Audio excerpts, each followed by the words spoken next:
పార్లమెంటుకు ఆర్థిక మంత్రి సమర్పించిన ఆర్థిక సర్వే సార్వత్రిక కనీస ఆదాయమంటూ కొత్త భావనను ప్రవేశపెట్టింది. ప్రస్తుతం అమలు జరుపుతున్న సామాజిక సంక్షేమ, పేదరిక నిర్మూలన పథకాల స్థానే దేశంలో పౌరులందరికీ కనీస ఆదాయం లభించేలా ఆర్థిక వ్యూహాలు రూపొందించాలంటూ సర్వే పిలుపునిచ్చింది.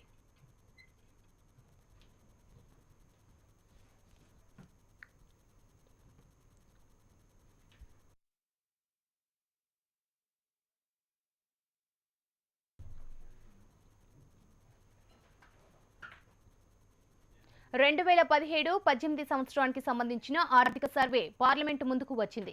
కేంద్ర ఆర్థిక మంత్రి అరుణ్ జైట్లీ లోక్సభలో ఆర్థిక సర్వేను ప్రవేశపెట్టారు. 2016-17లో ఆర్థిక సంవత్సరంలో దేశ వృద్ధి రేటు 7.1% నమోదైనట్లు జైట్లీ వెల్లడించారు.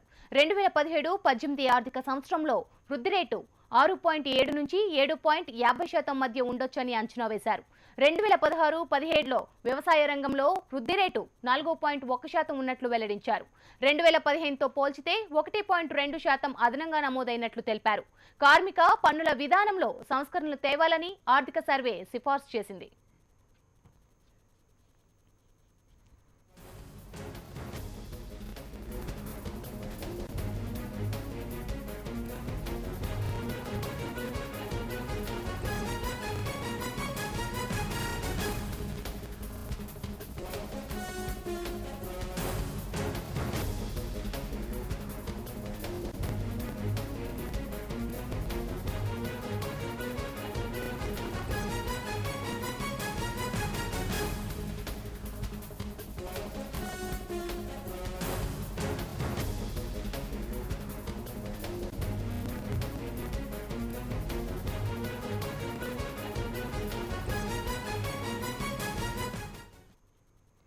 ఆర్థిక సర్వేపై మరింత విశ్లేషణ HMTV editor in chief K Nageshwar అందిస్తారు. నాగేశ్వర్ గారు, ఆర్థిక సర్వేపై మీ విశ్లేషణ ఏంటి? ఆర్థిక సర్వేలు అనేది బడ్జెట్ ముందు పార్లమెంటుకు భారత ప్రభుత్వం ప్రవేశపెట్టేది.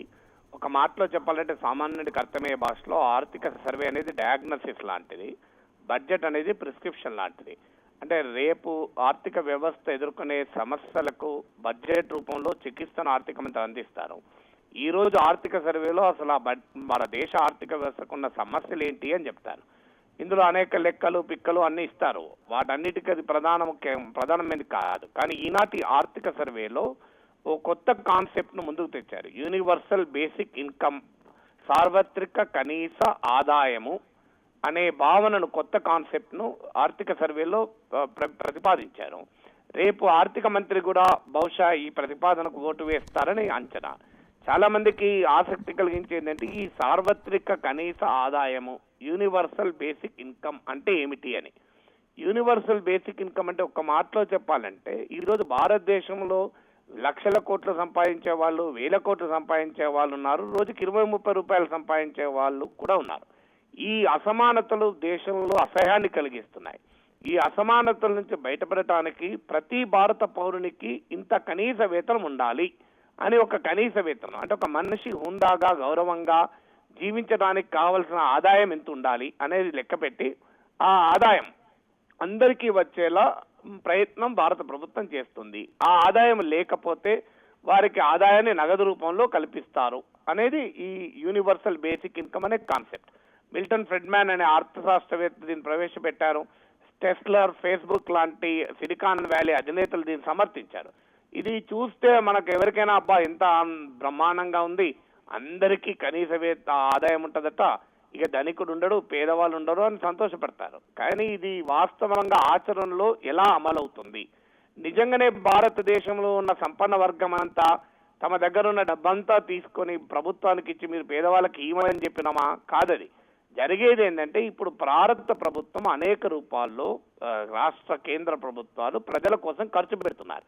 ఉదాహరణకు ప్రజలకు ఇచ్చేటువంటి ప్రజా పంపిణీ వ్యవస్థ ద్వారా సబ్సిడీలు ఇవ్వచ్చు, విద్య ఆరోగ్యం అనేది చౌకగా ఉండొచ్చు, అనేక రకాల సంక్షేమ పథకాలు, సామాజిక అభివృద్ధి పథకాలు, పేదరిక నిర్మూలన పథకాలు ఇవన్నీ అమలు చేస్తున్నారు. ఇవన్నీ ఉండగా కూడా కొంతమందికి చాలా తక్కువ ఆదాయం ఉంది, కొంతమందికి ఎక్కువ ఆదాయం ఉంది.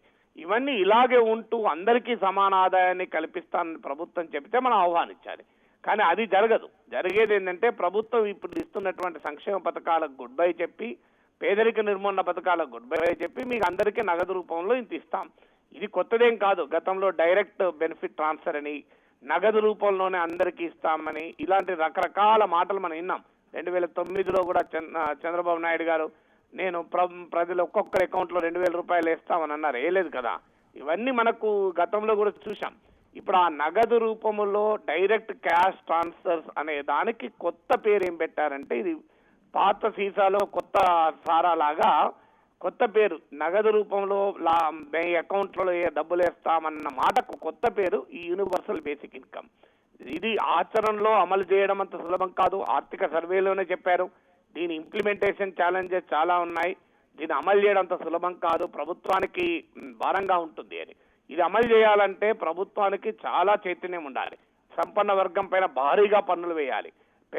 ఈ దేశంలో అసమానతలు సృష్టించే ఆర్థిక విధానాలకు స్వస్తి పలకాలి. ఆదాయాలపైన, ఆస్తులపైన, సంపద పైన కొంతమంది గుత్తాధిపత్యాన్ని తొలగించాలి. ఇవన్నీ చేస్తే ప్రభుత్వం చేయగలుగుతుంది. కానీ అది ఆ ఆర్థిక విధానాలు ఏవీ చేయకుండా మేము యూనివర్సల్ బేసిక్ ఇన్కమ్, సార్వత్రిక కనీస ఆదాయం అందరికీ కల్పిస్తాం, అందరికీ కనీస ఆదాయాన్ని గ్యారంటీ ఇస్తామంటే అర్థం ఏంటంటే, ప్రభుత్వం ఇవాళ అనేక రూపాల్లో ప్రజల సంక్షేమం కొరకు ఖర్చు పెడుతుంది. విద్య, వైద్యము, పౌష్టికాహారము, గర్భిణీ స్త్రీల సంక్షేమము, అంగన్వాడీలు, ఇలా అనేక రూపాల్లో ఇవన్నీ తొలగించి మీ అందరు మీ సాగు సావండి, మీకు నెల కింద 2,000 3,000 ఇస్తాం, ఆ 3,000లో మీరు ఏమన్నా చేసుకోండి అని చెప్పే ప్రయత్నం. ఇది జరిగితే చాలా ప్రమాదకరం. స్విట్జర్లాండ్ లో కూడా యూనివర్సల్ బేసిక్ ఇన్కమ్ పైన ఇటీవల రెఫరెండం జరిగితే స్విట్జర్లాండ్ అని ప్రజలు తిరస్కరించారు. ఇప్పుడు ఫిన్లాండ్ అనే దేశంలో దీన్ని ప్రవేశపెట్టాలని చూస్తున్నారు. అంటే అంతకుముందు నిరుద్యోగ భృతి ఉండే దాన్ని తొలగించి ఇది పెడదామనుకుంటున్నారు. ప్రపంచవ్యాప్తంగా ఇది ఒక అందమైన ఆలోచనగా వచ్చినా మన దేశ పరిస్థితుల్లో ఆచరణ సాధ్యమయ్యేది కాదు. ఇది ఆచరణలో అనేక ఇబ్బందులు ఉంటాయి. ఇది ప్రభుత్వం పూర్తిగా ప్రజల నుంచి దూరమయ్యడానికి ఉపయోగపడే ఆలోచన. అయితే నాగేశ్వర్ గారు, సార్వత్రిక కనీస ఆదాయంపై దృష్టి పెట్టి సంక్షేమ పథకాలకు ప్రాధాన్యం తగ్గిస్తారంటారా? అంటే ఇప్పుడు ఈ వాస్తవంగా అయితే తగ్గించకుండా ఉంటే నిజంగానే సార్వత్రిక కనీస ఆదాయం అనేది బ్రహ్మాండమైంది. కానీ అలా చేయకుండా, ఇప్పుడు ఉదాహరణకు మన కుటుంబమే ఉంది. ఒక తండ్రిగా నేను నా పిల్లల విద్య పైన ఖర్చు పెడతాను, ఆరోగ్యం పైన ఖర్చు పెడతాను, వాళ్ళ వినోదం పైన ఖర్చు పెడతాను, వాళ్ళ రిక్రియేషన్ పైన ఖర్చు పెడతాను, వాళ్ళకి కావాల్సిన ఇతర అవసరాలన్నీ తీరుస్తుంటాడు. తీర్చగా పాకెట్ మనీ ఇస్తాను. ఇంకేదైనా వాళ్ళకి తెలియకుండా ఏదో ఫ్రెండ్తో వెళ్తాడు, ఇంతేదో టిఫిన్ చేయాలి, ఏదో ఇంత బేకరీకి వెళ్తాడు, ఏదో చాక్లెట్ కొనుక్కోవాలని దానికి నేను పాకెట్ మనీ ఇస్తాను. ఇప్పుడు పాకెట్ మనీ నేను విద్య మీద ఖర్చు పెట్టాను, ఆరోగ్యం పైన ఖర్చు పెట్టాను, నీకు డ్రెస్సులు కుట్టివ్వను, నేను సినిమాకు పట్టుకపోయాను, కానీ నీకు నెలకు 500 1000 ఇస్తాను, నీ సావు నువ్వు సావండి అని కొడుకు కూతురుకో చెప్తే ఆ కొడుకు కూతురు తల్లిదండ్రులను అభిమానిస్తారా? ఇప్పుడు ప్రభుత్వం చెప్పేది కూడా అలాగే ఉంది. ఇప్పుడు ఇచ్చేది కాకుండా ఎక్స్ట్రాగా పాకెట్ మనీ పిల్లలకి ఇస్తే పిల్లలు ఆనందపడతారు. కానీ ఇవన్నీ తీసేది పాకెట్ మనీ ఇచ్చి ఆ పాకెట్ మనీతో నువ్వు చదువుకో అంటే ఇవాళ సాధ్యమయ్యేది కాదు. మన దేశం లాంటి దేశంలో కనీస సదుపాయాలు లేని కోట్లాది మంది ప్రజలున్న దేశంలో సార్వత్రిక కనీస ఆదాయము అనేది ఒక అందమైన స్లోగన్ గా మిగిలిపోతుంది. అందరు గతంలో మనం చూసాం డైరెక్ట్ క్యాష్ బెనిఫిట్స్ అని. మీకు జన్ధన్ మీ అకౌంట్లో ఓపెన్ చేస్తాం, మీ అకౌంట్లకు మీ క్రెడిట్ కార్డ్, మీకు కార్డు ఇస్తాం, ఆధార్ కార్డుతో లింక్ చేస్తాం, మీకు నేరుగా మీ అకౌంట్లో వచ్చి పడతాయని. నేరుగా అకౌంట్లో వచ్చి పడితే ఏం చేస్తారు? ఓ తండ్రి ఆ అకౌంట్ తీసుకెళ్ళి ఆ డబ్బులు తీసుకొని తాగొచ్చు. ఆ కనీస ఆదాయం కాదు, సార్వత్రిక కనీస అవసరాలు తీర్చాలి, యూనివర్సల్ బేసిక్ నీడ్స్ తీర్చాలి అనే విధానం ఉండాలి. అంటే ప్రతి బిడ్డకు నాణ్యత కలిగిన చదువు, నాణ్యత కలిగిన ఆరోగ్యము, నాణ్యత కలిగిన పౌష్టికాహారము, నైపుణ్యము ప్రతి బిడ్డకు లభించేలా, అంటే తన పొటెన్షియల్, తమకున్న శక్తి సామర్థ్యాల్ని సద్వినియోగం చేసుకునేటువంటి అవసరాలు తీర్చాలి. ప్రభుత్వాలు అనేది సార్వత్రిక కనీస అవసరాలను తీర్చేటువంటి ఆర్థిక వ్యూహాన్ని అనుసరించాలి. యూనివర్సల్ బేసిక్ నీడ్స్ ఉండాలి. యూనివర్సల్ బేసిక్ ఇన్కమ్ అనేది స్లోగన్ అనేది తప్ప అది ఆచరణలో అమలు కాదు. రైట్. థ్యాంక్ యూ నాగేశ్వర్ గారు.